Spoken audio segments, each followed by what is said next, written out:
चतुराई की कहानी। यदि आप मेरे चैनल में नए हो तो मेरी चैनल को सब्सक्राइब करें, शेयर करें और लाइक करें। धन्यवाद। एक गरीब आदमी था। एक दिन वह राजा के पास गया और बोला, महाराज, मैं आपसे कर्ज मांगने आया हूँ। कृपा कर आप मुझे 5,000 रुपये दें। मैं 5 वर्ष के अंदर आपके रुपये वापस कर दूंगा। राजा ने उसकी बात पर विश्वास कर उसे 5,000 रुपये दे दिए। 5 वर्ष बीत जाने के बाद भी जब उस व्यक्ति ने राजा के 5,000 रुपये नहीं लौटाए तब राजा को मजबूरन उसके घर जाना पड़ा। लेकिन वहां वह व्यक्ति नहीं मिला।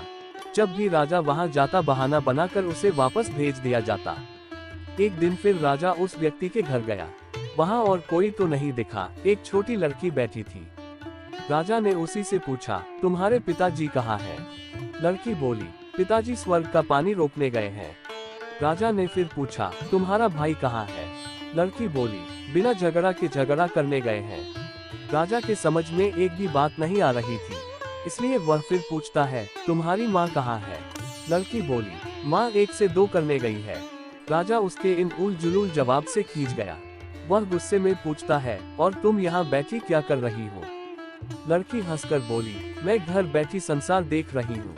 राजा समझ गया कि लड़की उसकी किसी भी बात का सीधा जवाब नहीं देगी, इसलिए उसे अब इससे इन बातों का मतलब जानने के लिए प्यार से बतियाना पड़ेगा।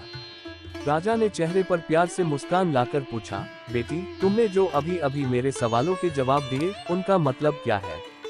मैं तुम्हारी एक भी बात का मतलब नहीं समझ सका। तुम मुझे सीधे सीधे उनका मतलब समझाओ। लड़की ने भी मुस्कुरा कर पूछा, अगर मैं सभी बातों का मतलब समझा दूं तो आप मुझे क्या देंगे? राजा के मन में सारी बातों को जानने की तीव्र उत्कंठा थी।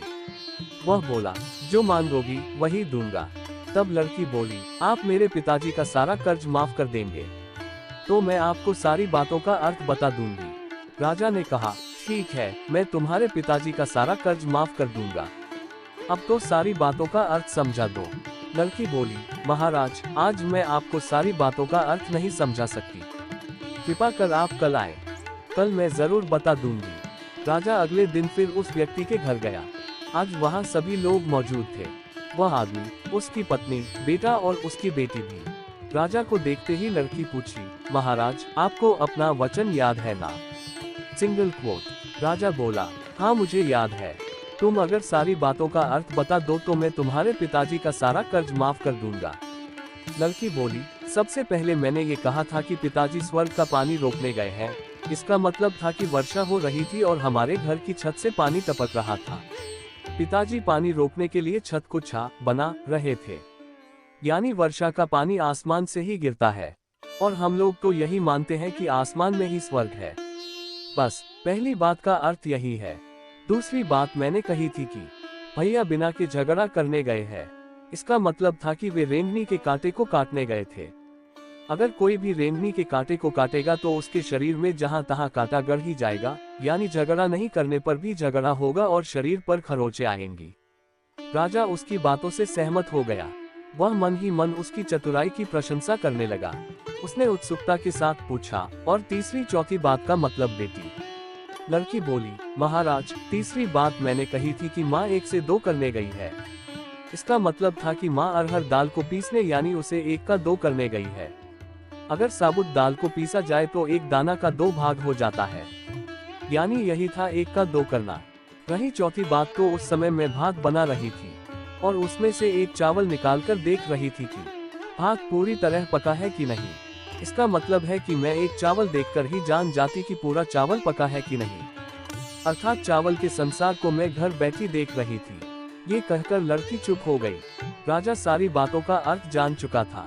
उसे लड़की की बुद्धिमानी भरी बातों ने आश्चर्य में डाल दिया था। फिर राजा ने कहा, बेटी, तुम तो बहुत चतुर हो, पर एक बात समझ में नहीं आई कि यह सारी बातें तो तुम मुझे कल भी बता सकती थी, फिर तुमने मुझे आज क्यों बुलाया? लड़की हंसकर बोली, मैं तो बता ही चुकी हूँ कि कल जब आप आए थे तो मैं भात बना रही थी।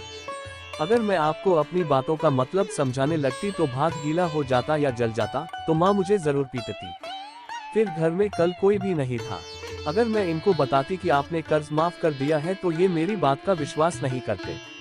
आज स्वयं आपके मुंह से सुनकर कि आपने कर्ज माफ कर दिया है, जहां इन्हें इसका विश्वास हो जाएगा वहीं खुशी भी होगी। राजा लड़की की बात सुनकर बहुत ही प्रसन्न हुआ।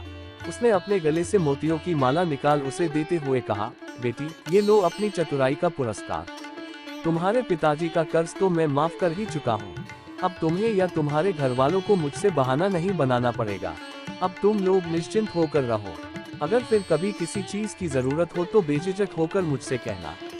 इतना कहकर राजा लड़की को आशीर्वाद देकर चला गया। लड़की के परिवार वालों ने उसे खुशी से गले लगा लिया। पूरी कहानी सुनने के लिए धन्यवाद।